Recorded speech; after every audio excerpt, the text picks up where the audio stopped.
مجھے گھڑ سواروں اور ان کے گھوڑوں کی ٹانگوں کی قسم، میں اپنے اللہ سے مدد کا طلبگار ہوں۔ اے اللہ میری تیرا نشیمن قصر سلطانی کے گنبد پر، تو شاہی ہے بسیرا کر پہاڑوں کی چٹانوں میں۔ تو دوستو، آج کی قسط کے اندر وہی روایتی معاملہ کہ جس میں جو مسلمانوں کے زوال کا سبب بنتا ہے، امیر حلب اس صلیبی کنیز کی سازش میں آ جاتے ہیں۔ اس دوسری جانب میں ترغوت پر صلیبی خوب ظلم کرتے ہیں اور اس کو دین و ایمان بدلنے کی کوشش کرتے ہیں۔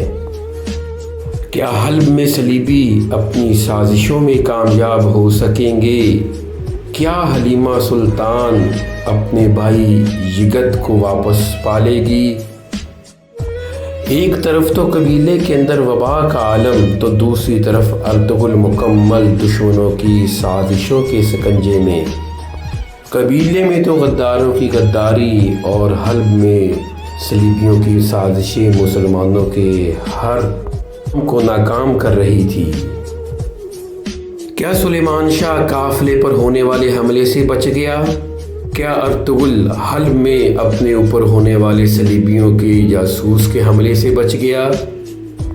غیروں سے گلہ نہیں، لیکن کب ختم ہوگی اپنوں کی سازشیں؟ قبیلے کی مکمل روانگی، لیکن حلب کی حالت زار تو آپ جانتے ہیں۔ کیا قندوق تو باقی ماندہ قبیلے کے افراد کو اعتماد میں لے سکے گا؟ کیسے ارطغرل حلب اور امیر حلب کو دشمنوں کی سازشوں سے بچائے گا؟ اگلی قسط ایک مکمل جنگ کا خاصہ پیش کرے گی، آپ لازمی ہمارے ساتھ رہیے۔